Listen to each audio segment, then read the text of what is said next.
ଜୟ ଜଗନ୍ନାଥ ସ୍ୱାମୀ କି ମୁଁ ସୁଦର୍ଶନ ପାତ୍ର କୃପାକ୍ଷେତ୍ରର ଭଜନମାଳାକୁ ଆପଣମାନଙ୍କୁ ଆଉ ଥରେ ସ୍ୱାଗତ ଜଣାଉଛି।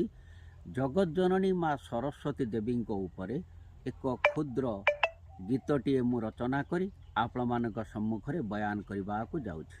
ଭଲ ଲାଗିଲେ ଲାଇକ୍ କରିବେ, ସେୟାର କରିବେ, ସବସ୍କ୍ରାଇବ୍ କରିବାକୁ ଭୁଲିବେ ନାହିଁ। ଏବେ ଆସନ୍ତୁ ଶୁଣିବା ସେଇ ସରସ୍ୱତୀ ମାଙ୍କ ଉପରେ ଗୀତଟିଏ।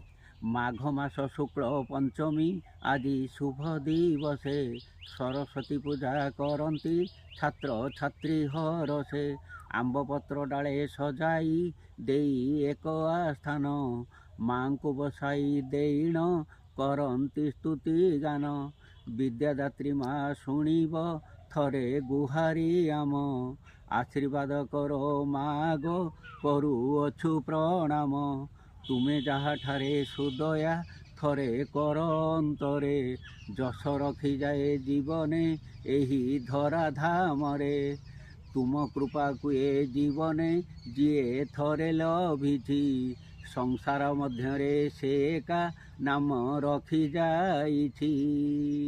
ଜୟ ମା ସରସ୍ୱତୀ।